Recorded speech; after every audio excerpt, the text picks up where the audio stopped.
Good afternoon, everyone. This is our lecture 2, and we'll be talking today about demand and supply. And we'll talk about what are the different market forces, market structure. Then we'll talk about the demand, factors of demand, law of demand. Then we'll talk about the supply, factors of supply and demand, the different laws for supplies, and we'll discuss about the market equilibrium. Okay, and then we'll talk about how the market equilibrium changes. Yep, and I think that's all we have for today. All right, let's start them. So now first we'll talk about market forces. Okay. The first one is about market forces. What is a market force? So when you talk about market, how do we mean by market? What is a market? A market is a place where the buyer and seller meet together and when they make a transaction. That's what the market is. Now the question is about who are these buyers and sellers? Buyers are those people whom we know as the consumers, and sellers are the producers in here. Okay, so when the consumers and the producers, they meet together and they make a decision to make a transaction, which means that they make a transaction. It means exchange of goods and money. Okay, that's what we'll be talking about, the market forces. Okay, so now some people might think about a market might be a place. It's not actually. A market is not a place, but it's a relationship. Okay, a market is not a place, it's actually a relationship. And that's what I was saying about when the buyers and sellers, they come together, it becomes a market. All right. Now, so it's not about the place, it's about a relationship between the consumers and the producers. And it involves a voluntary exchange of ownership of products and services. So when they actually make a transaction, when they make the exchange of goods and services, okay, so it's actually done involuntarily. No force is applied, nobody is under force, nobody is under coercion. Okay, so they actually make this decision voluntarily. When a buyer and a seller, both of them will feel they're winning, that's the time only they will make the decision to make the transaction.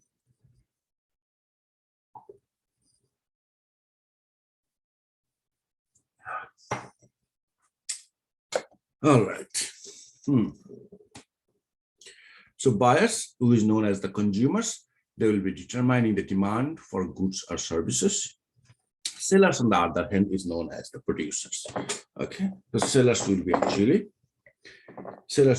making the determine about the supply of goods and services.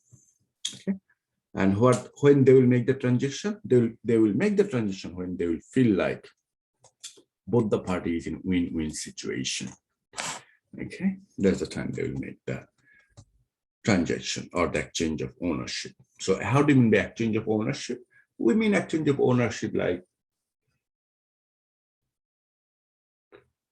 when the ownership of the product or goods or services, okay, is transferred from the producer to the consumer. That's what they mean by exchange, transfer of ownership. Okay, now the question comes up, what is the price here? What determines the price of a good or services? As I said before, goods and services will only have the price when both the party will be feeling a win-win situation. Then only we'll call it a ready for transactions in that case. Okay, so when we see, let's say there is something like, for example, how much value do you have? How much value do you feel for a product? Like when I use, for example, like whiteboard marker, it has a value to me. Some of you, it doesn't have any value to some of you. I'll be willing to pay around $5, $6, $8, $10 even, depending on my need. Same whiteboard marker may have no value to some of you. Okay, So the price is actually how much value do you feel. A paracetamol, if you do not have, let's say Panadol, if you do not have a headache, for example, or a pain in your body ache or something, okay? So then Panadol has no value to you. As soon as you have those problems, Panadol is your remedy. That time Panadol has a better values to you. So you're willing to pay more for a Panadol when you are actually in need of it. Okay. So the price or value of a goods or service determines when demand equals to supply of a product or services. Okay. Price of a good or service determines when price equals to supply to a product or services. So this is actually the point of equilibrium point. We can say this is equilibrium point in here. Okay. Let's make it like that. Okay. Now we'll talk more about these things in future, in very soon after, maybe after 1 hour. All right. So markets take many forms and organize in different manners. Okay. So the markets takes many forms and organized in different manners. So these are the things like competitive market, monopoly, oligopoly, monopolistically competitive. So these are the things that may different types of market structure, we call them. Okay. This thing we call it as a market structure. Like we say, competitive market, then one thing. Monopoly, these things are not competitive. These things are actually imperfect competitive. So there are two different types of market we have. One is competitive market and perfectly competitive market. Another one is imperfectly competitive market. Okay. So these things like monopoly, oligopoly, duopoly, then perfect competition, monopolistic competition. Okay. These things are different types of market structure, we call this. Okay. And we will talk about this. We'll talk about monopoly, monopolistic competition, perfect competition. Each and every of this topic has a specific chapter included in your in your course in this. I think it will be on probably on week. Let me check which week is that. We'll talk about these things in demand supply. Okay. From week 5 and 6. Okay, week 5 and 6, we'll be discussing about this market structure. Okay, discussing about these two markets in week 5 and 6. All right, now let's talk about demand side of the market. What is the demand? You have no money at all in your wallet. Sorry, you got no money in your wallet. Okay.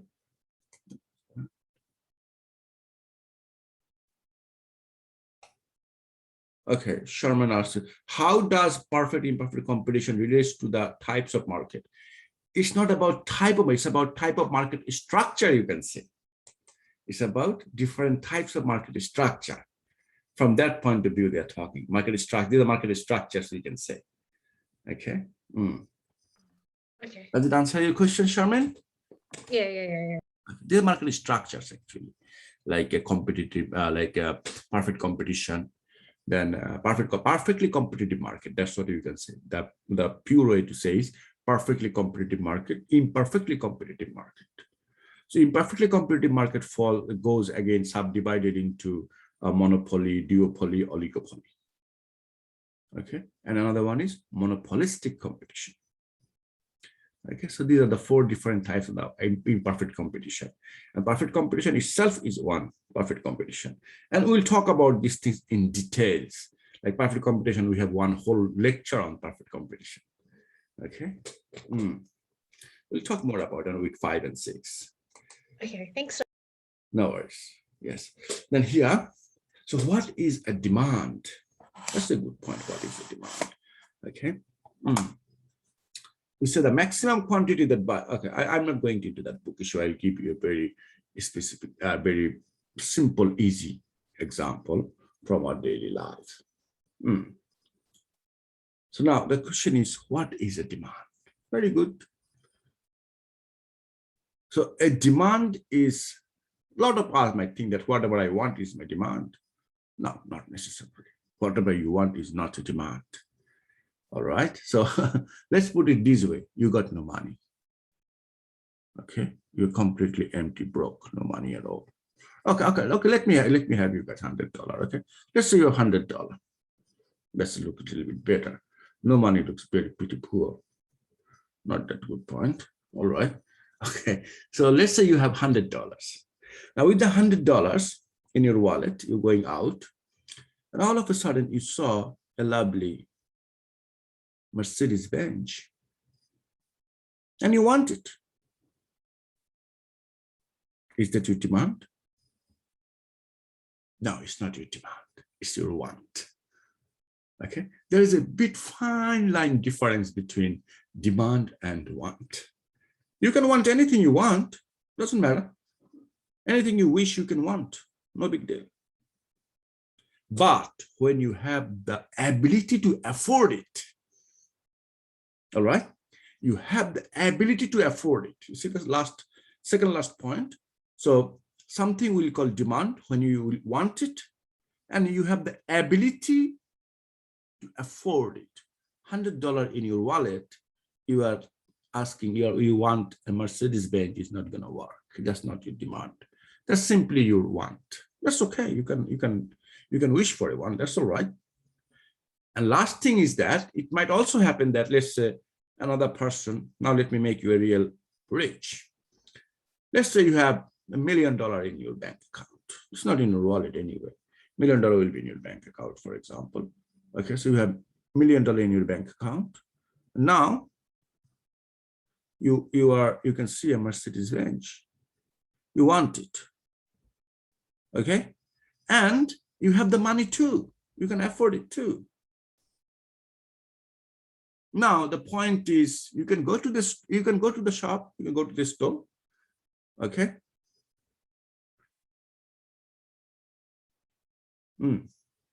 And you can go to the car showroom, and what you can do, you can check it. You want it, you have the money too, but you are not willing to buy it at this moment. For some reasons, whatever reason is. You are not actually very willing to buy it at this moment, but you have the money, you just watch, you're just looking at it, but not that much keen to buy it. There are a lot of people like that. You go to the store and you will see they are just browsing. Yes, they have the money. They're browsing, they're looking for it. They want to have it too, but not right now. But they're having a look. That's okay. They can have a look. But this will still not be a demand. So in anything, when you want to call it a demand, you will have to have three things. You want it, you can afford it, and you have a definite intention to purchase it. Okay, then we'll call it a demand. So what did they say in definition? The maximum quantity that the buyers are able and willing to purchase. Yes, able, that's the affordability, willing to purchase at a given price. And then they say one very interesting line. They say, ceteris paribus. What does it mean, the ceteris paribus?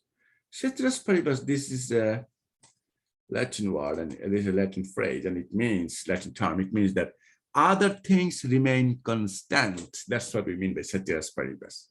Like it means like other things remain constant. Let's say your income remain the same. Price of the, let's say you want to see the Mercedes, but you also think about BMW's price. You'll think about Audi's price. Okay. Then taste and preferences, price expectations, every other things, it will remain constant, means same. Okay. That's what is called a demand. All right. What is the law of demand? Very simple.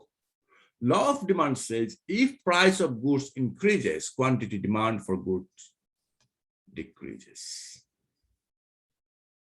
They say that if the price of a good increases, the demand of that good will be decreasing. That's what is known as law of demand. The same way in reverse order from the way something has been stated, other way around. Okay.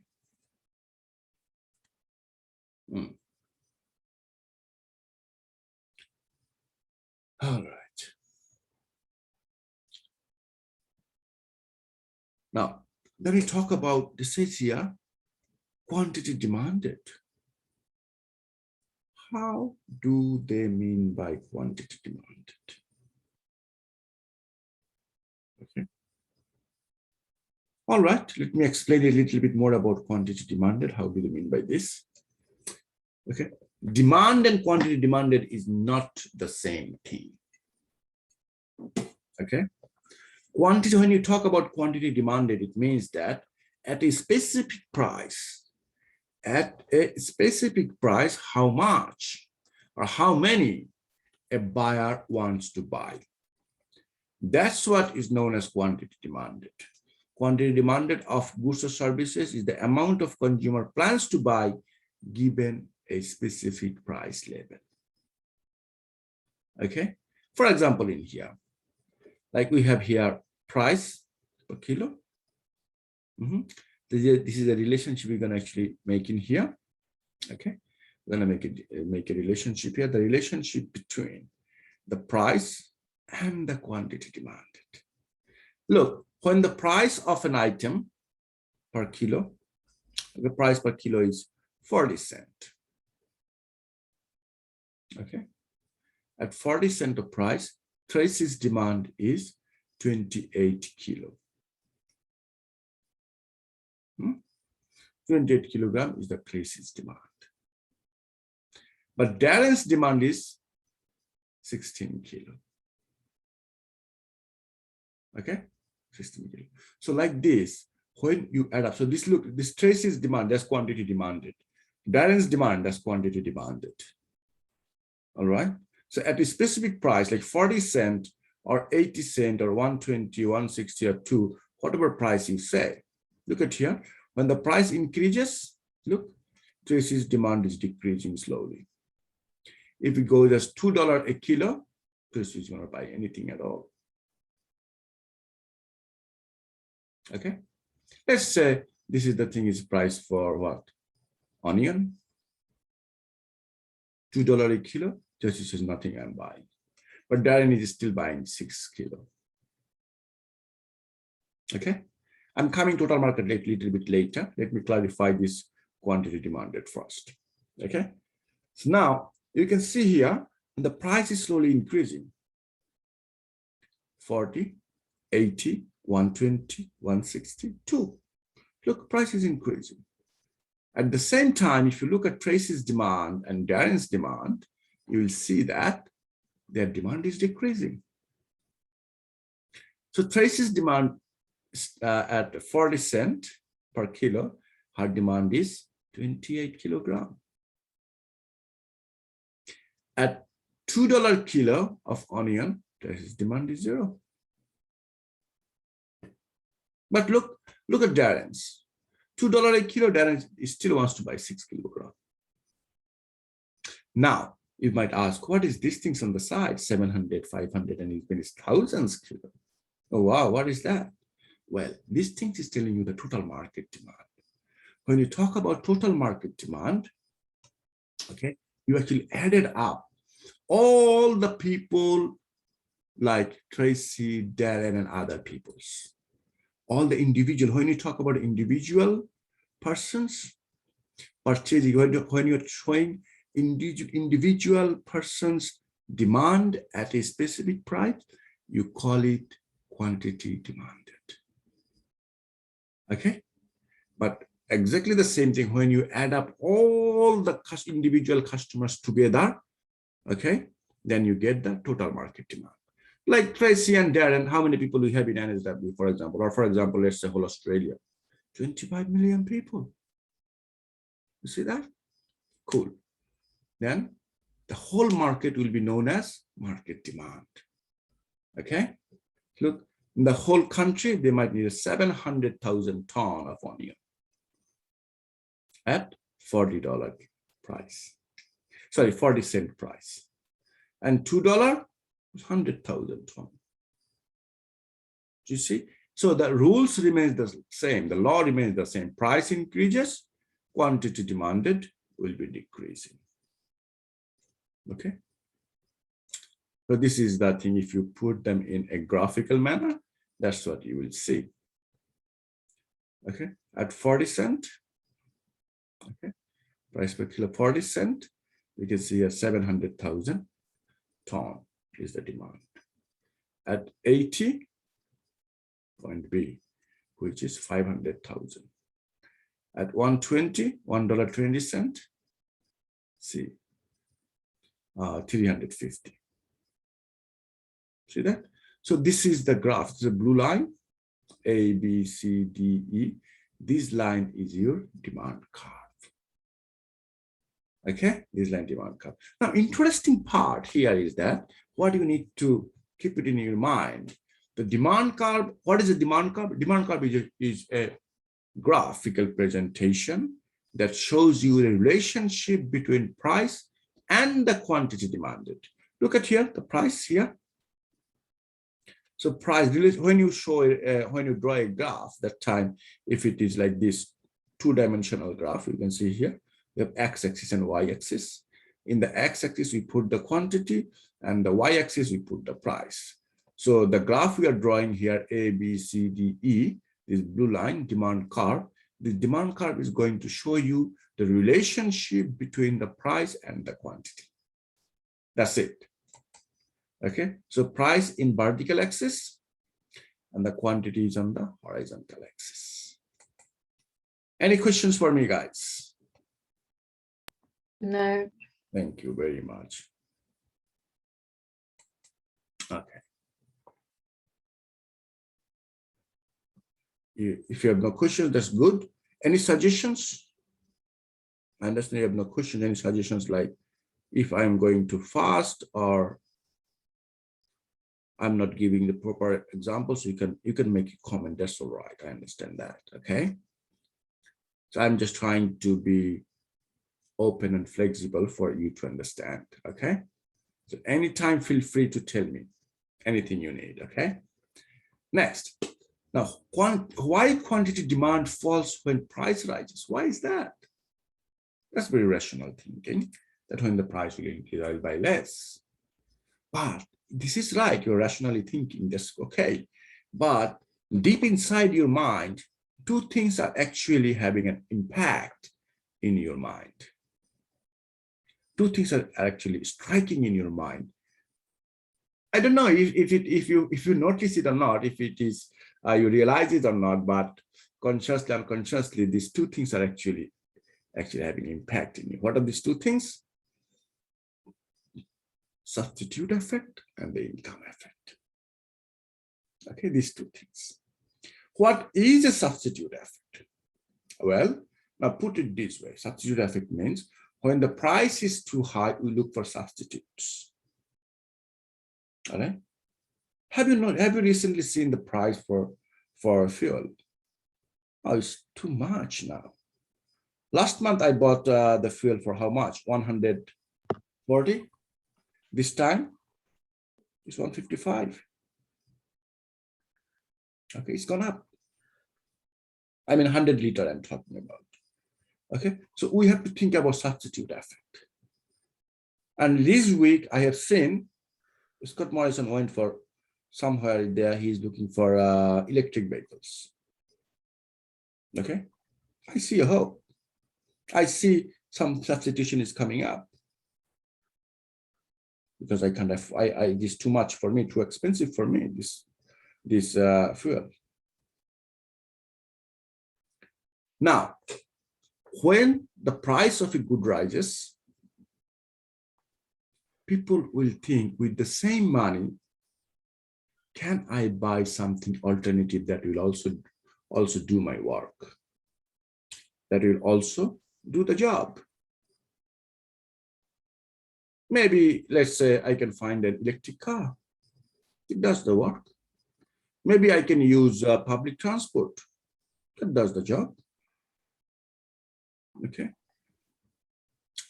So the substitution effect. This is when price of goods rises, its relative price or opportunity cost rises, and quantity demanded for the goods falls, replaced by the demand for its substitute goods. Price for coffee has gone up. Price for coffee has gone up. Like now, more than $5 a large cup of coffee is more than $5 in city. Okay. Some people will think, okay, well, good. I can go for tea. That's a substitute. So demand for tea will increase if the price of coffee increases. Correct? Does it make sense? Why the demand for tea will increase if the price of coffee increases. Does that make sense to you guys? Because people will be looking for substitute product. Yeah, it makes sense. Yeah. That's good. Thank you. Income effect. Income effect is this. There is something called real income. Oh my gosh, how do they mean by real income? When price rises, given the income, real income declines and people tend to demand less of a good. Nice point. How do they mean? Let me open your eyes in here. First thing is that when the price increases, the income, real income declines. All right. How do I explain it? Let's put it this way. Let's say your salary is how much? $20. You earn $20 a day. Too poor, I understand, but let's keep it simple for our example. So your earning is $20. That's your income. With this $20, you can buy, for example, let's say $20, you can buy 10 breads. All right. With this $20, you can buy 10 breads. That's okay. We understand. So your income is giving you how much? 10 breads. Okay. Now the price increased for bread. Price is not $2 anymore. Okay. When it's $20 price, you can buy, when you're earning $20, you can buy 10 breads, means each bread is $2. Let's say price has increased. Not $2 anymore, now $2.50, for example. How many breads can you buy with the same earnings? Income did not increase, the price has gone up. Income did not increase. Same $20 you buy, but this time is buy how much you can buy? 8 bread you can buy only. You can buy only 8 breads. See that? When the price increases, that's what we call the real income. Real income means when we subtract the extra inflation. That's what we mean, the real income. Okay, so you see that the real income was actually 10 bread, which has gone down to now 8 bread. Given your income remains the constant, your income remains the same, $20 in monetary value. But when you go for real income, that time you convert them into the purchasing power. The purchasing power of $20 was 10 bread before. Now the purchasing power of this $20 is now 8 bread. It means real income declines. And people tend to demand less of good. Okay. That's why when the price increases, demand will be decreasing. Now, interesting part here is change in demand. Okay, these things I have to bring out this one. Yeah. Okay. So I do have the shift in here. After the day step to straight to supply. Okay. I will copy these, or I'll copy this one. And I'll paste it in here so that I can explain you better.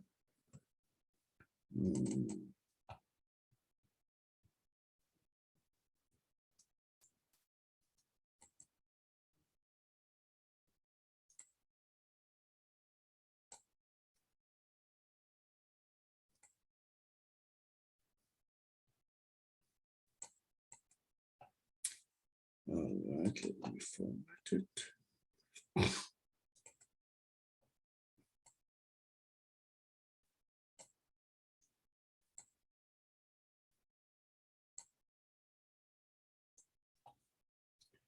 Okay, another one is let's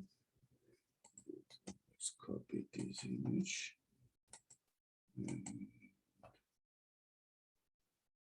push it here. All right.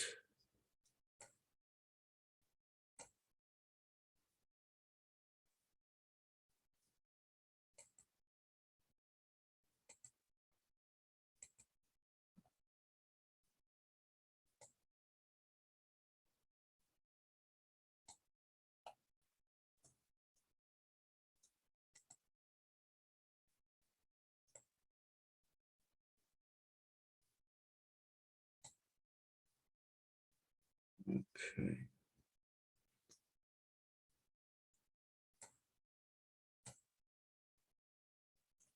Mhm.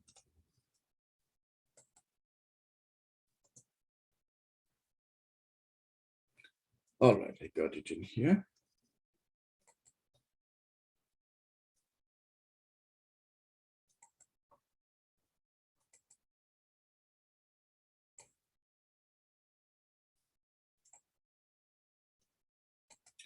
Okay, let me change the sharing of the page. New share will take you to.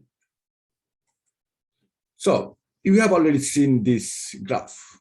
This graph I have discussed this graph, but this one I have not discussed yet. So this one is showing a relationship between price and quantity demand. This one on the right hand side, but left hand side you can see two graphs. Here is this one. It has two lines, two demand curve, D1 and D2, D0 and D1, two demand curve. This one is the new graph. Okay. Now we understand the previous one. That's very simple. Let's talk about why do we have this one here. You know what? This one is this. When it happens that demand of goods are changing. Okay. Demand for the goods or the whole market has been changed. For some reason, demand is changing for some reason, but not the price. Demand is changing for some reason, but that reason is not the price change. Here we have seen in this graph. Let me actually take an annotation that will help me better. So now we can understand better. So now look at here in this case, you see, these things are A, B, C, D, E, these points. These points are actually telling you the demand at a specific price. Sorry, quantity demanded at a specific price. But in this case in here, okay, on this graph, price is fixed. You see the price here is fixed. Okay, let me draw your attention. Look at here, price is fixed. See, price is fixed. Price is not changing. What is changing? The demand. Why the demand is changing if price is not changing? Well, price is not the only thing that people care about. People care about other things too. Demand is not dependent only on the price. Demand depends on the situation. Think about the demand of toilet paper during pandemic time. It's not about price. It's about necessity, right? Then think about taste and preferences. Apple iPhones, price is increasing, people are still buying it. Why? They like it. You went to a store, you like an item, but you see the price has increased. Still you buy it. Why? Because you like it for some reasons. Taste and preferences. You need it, not only like only.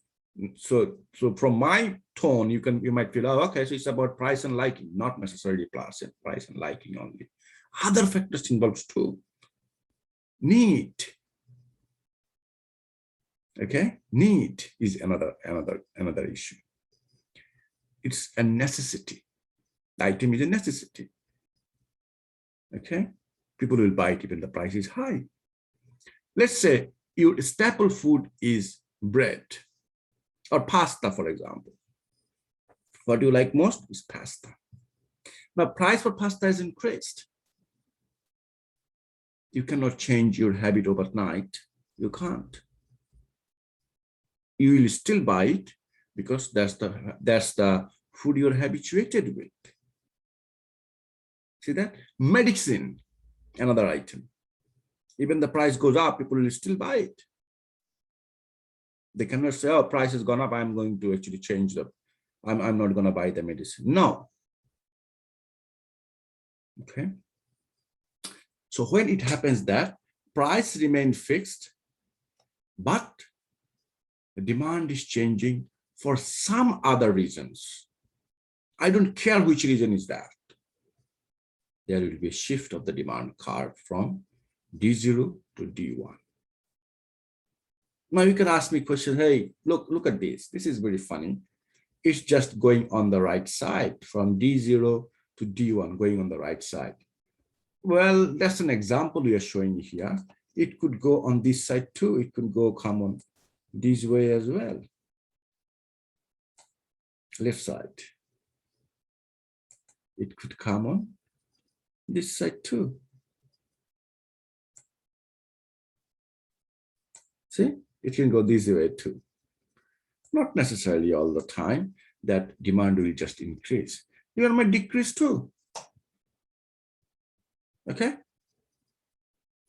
Because of pandemic, demand for tourism has gone down. It's not about price. It's not like that people have increased the price for tourism industry and people are not going there. No, it's not about the price. Price is the same.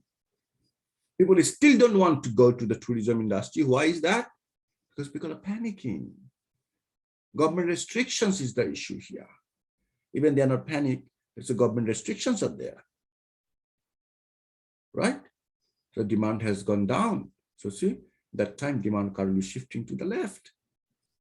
So what you have to do first, you have to first check. Is the demand changing? Yes. Okay. Why the demand is changing? Is it because of price or not? No, it's not because of price. Cool. There's going to be a shift. When there is going to be a shift, it could be on the right side, it could be on the left side. Then we have to see, is the demand I understand demand is changing, but is it increasing or decreasing? Okay, it's decreasing. Cool.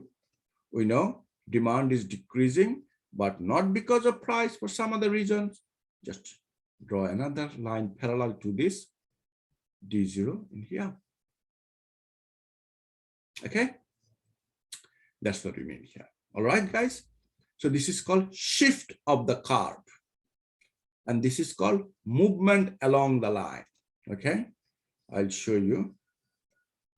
It might go from D to C. It can even go from C to D2.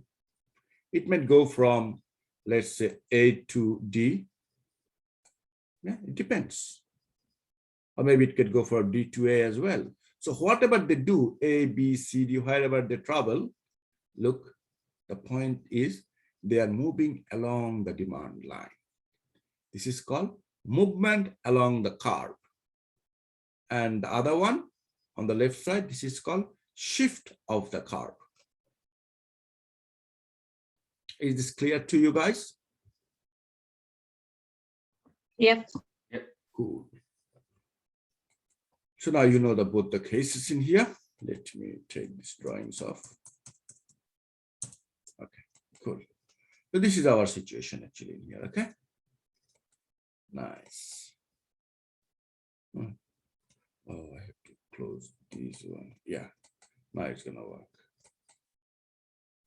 Okay, so this is two things here, the based on situation. Now, and another trick, I don't know, I would like to say, but I'm afraid if I'm confusing you with saying these things, it's not about this demand curve. Any graph you draw in economics, if it happens that x-axis is changing, not because of y-axis, price, okay, there will be a shift of the curve. That's the very basic rule. If the x-axis is changing, not because of y-axis, there will be a shift of the curve.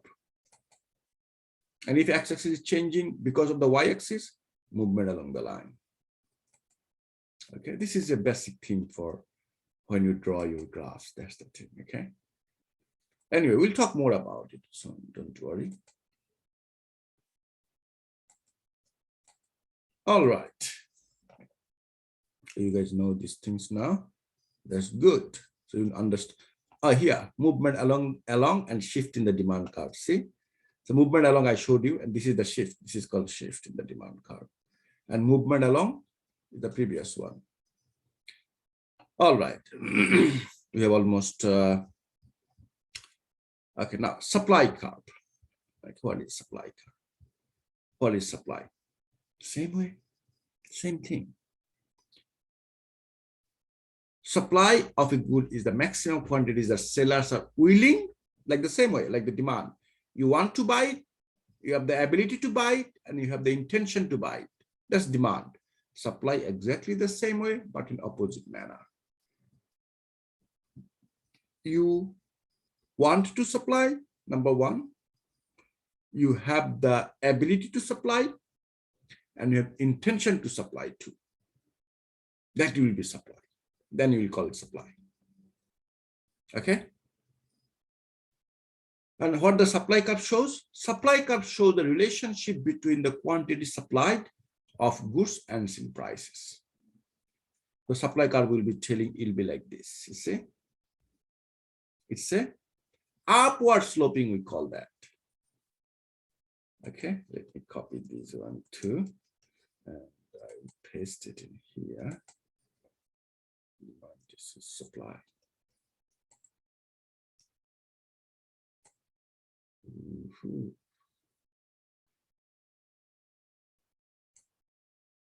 Okay. So let's put it here. That's supply curve. All right, and look, this is demand. Okay, let me bring it on this side. Look, see, very interesting thing you can see here. I would like to show you these two side by side. You see, this one is demand curve. This one is supply curve. You know what? When you will see there is a negative relationship means when the price increases, quantity demand decreases. Okay, that's a negative relationship between price and quantity. When there's a negative relationship between X and Y, the graph will always look like this, downward sloping. When there is a positive relationship between price and supply, sorry, I can say X and Y, positive relationship between X and Y, the relationship will be always this. Positive means if X increases, Y also increases. That's called positive relationship. It's not only for this graph. I'm teaching you these things for any basic graph or any trigonometry you learn, or geometry you learn, or economics you learn. It will be the same way of drawing these graphs. Okay. So that the relationship here is positive. Positive means if the price increases, quantity supply also increases. Okay, if price increases, quantity supply also increases. That there is a positive relationship between price and quantity supply. Now you can ask me a question, which price? Is it selling price or cost price? It is market price, means selling price. Okay, why is that? Okay, let me take you back.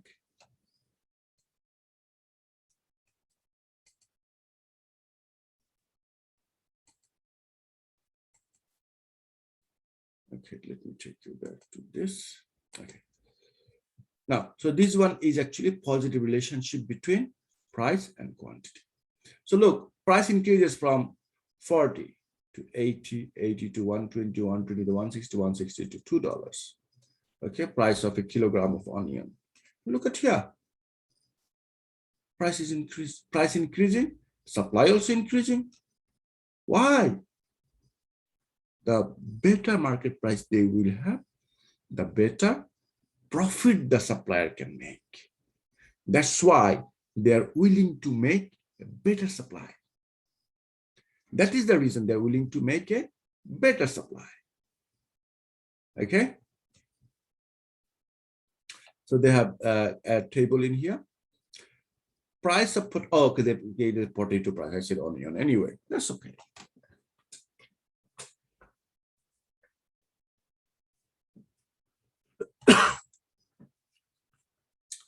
So this says here, when the price is 40 cents, farmers X's supply is 50, farmer Y's supply is let's say 60, price farmer Z's supply is let's say 30 or 40, right? This is a specific farmer's supply. Not every farmer is ready to supply the same quantity of goods at the same price, not necessarily. A different farmer will sell it at different prices. That's normal, that's okay. But now if I say that the price of the item is $1.20, I ask, hello, Mr. Jandu,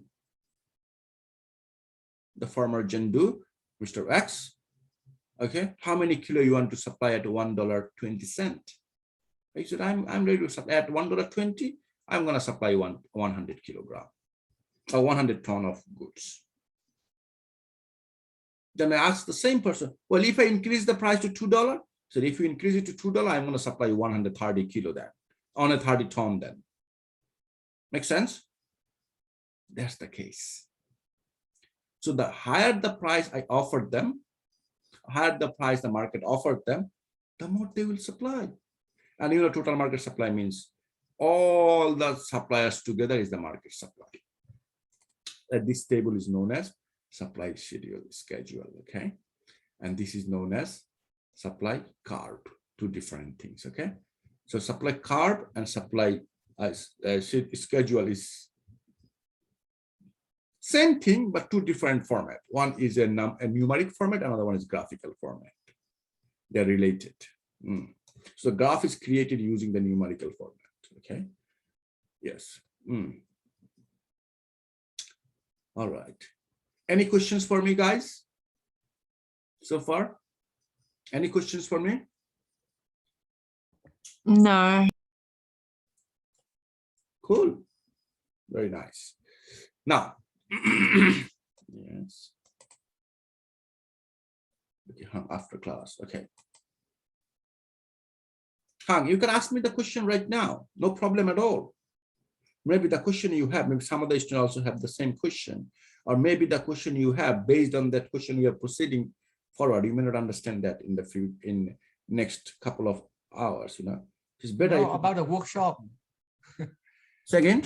About workshop, the assessment? Oh, assignment you're talking about? Yeah. Oh, you mean the later on. It's okay, Mohammed. Don't worry. Okay. I understand. It's not about this topic. It's about something else. Yeah. That's okay. That's you can ask after the class. That's all right. No problem. Okay. Now I'm talking about what I'm teaching, what I'm talking so far. I should not use the word teaching. I should use the word the knowledge you're sharing. Do you have any questions so far? All right. Anyway, let's move on. So why do we change in supply? Supply can change in the same way as the same way like demand. Okay. Not necessarily supply changes just only because of price.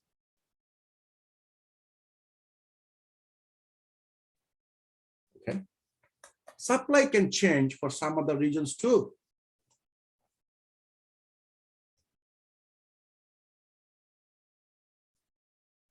Look at here.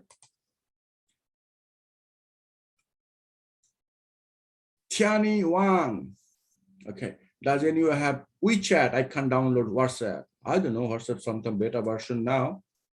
Okay, but the issue is we do not use WeChat in this year, okay? if you want to talk in during my class time, you can use this chat. That's okay. Okay, but everybody will see what you're writing or what you texting. Okay.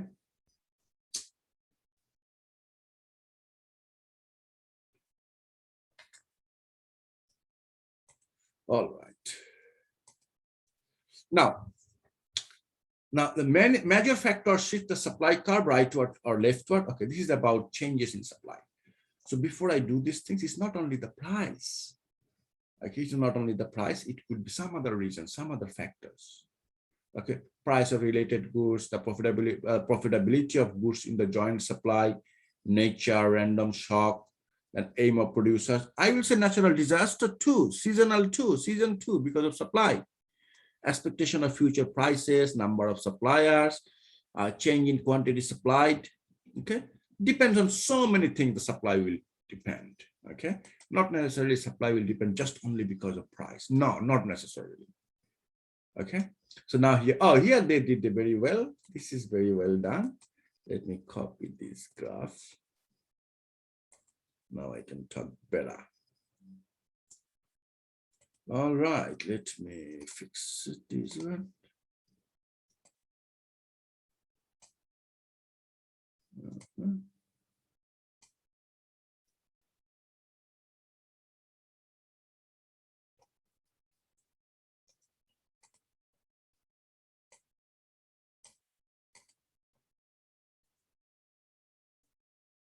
Okay, now have a look. Exact now, let me share this, the thing I'm sharing now. Let me share it. Now look at this one. See that? Yeah. Okay, so that was the case for demand, right? So I moved them so we can see better. You can see here, the demand curve in here, supply curve in here. Now the shift in demand curve, you can see here, look, shift in supply curve too.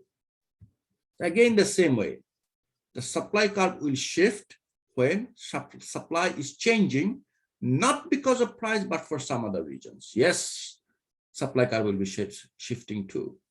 If supply is increasing, that's right side, supply is decreasing, left side. Same for demand. If you're increasing right side, decreasing left side. Look at here, look, when they go from here to here, it's increasing, right? Let me annotate it.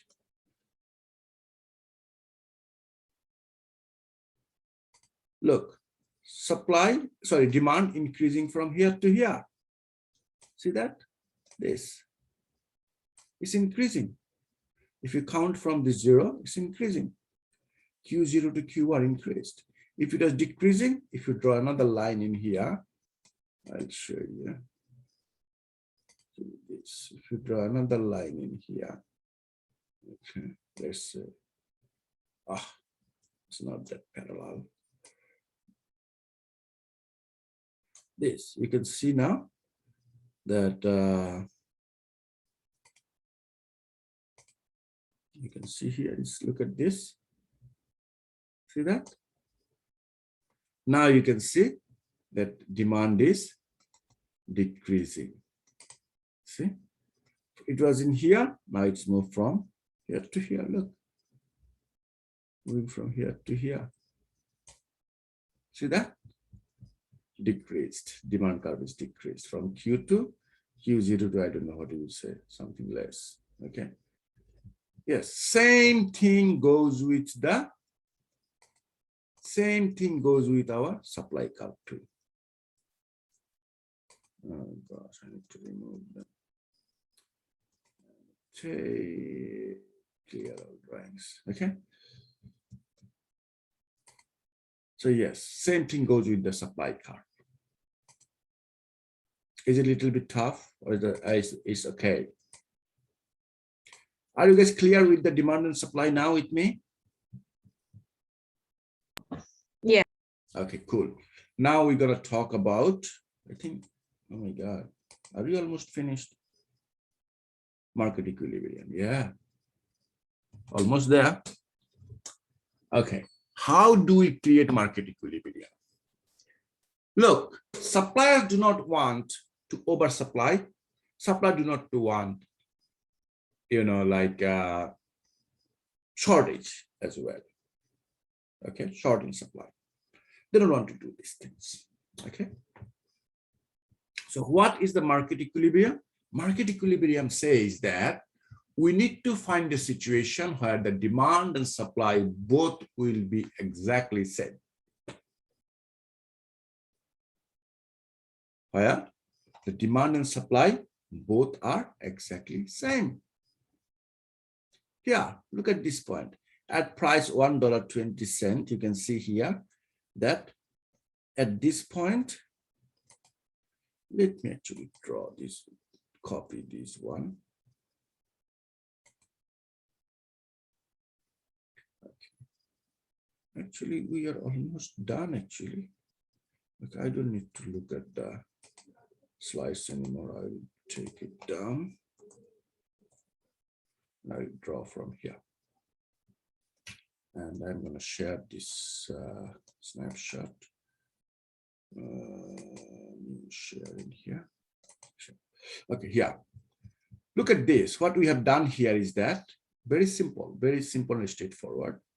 We have actually put this demand and supply one top of another. Okay. What we have done, we have combined these two graphs. Look, x-axis is same price in both the case, demand and supply. Sorry, x-axis is same quantity, and y-axis is price in both the case. So what we have done is that we have bring it up here.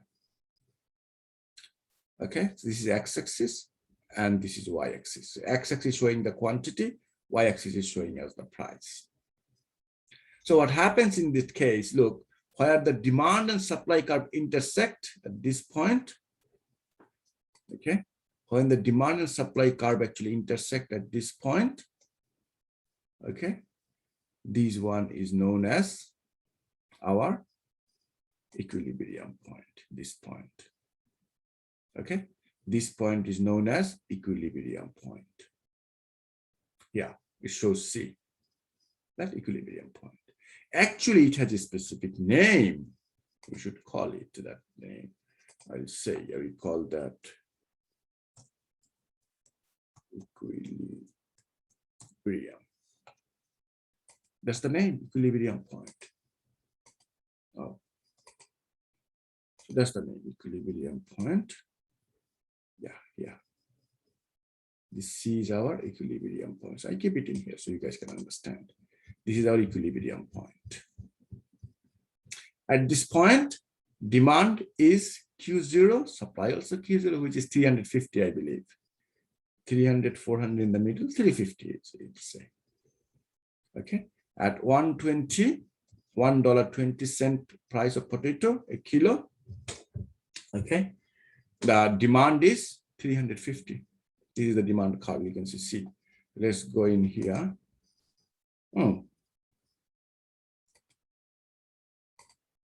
Let's go in. Oh my God. Yeah, look at here. At 120, demand is, you see, 350. How about the supply at 120? Supply is also 350. So you can see here that demand and supply is equal at $1.2. This $1.2 is known as equilibrium price. Okay, that's the market price.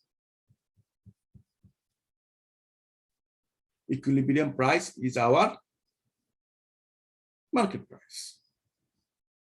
And this 350 or Q0, this is called our equilibrium quantity. Okay, guys, you have to keep this in mind.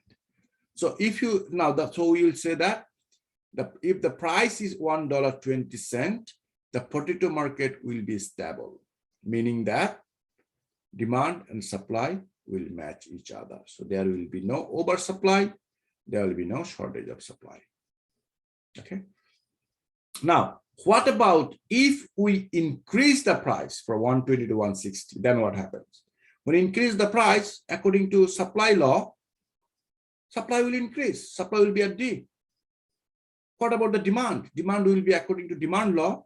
If you increase the price, demand will be decreased from C to D, C 200. But the supply will be, you see here, 500 or more. Okay. So that time supply is more, but demand is not that. Demand has decreased. There will be a surplus in the market. Make sense, guys? Yes.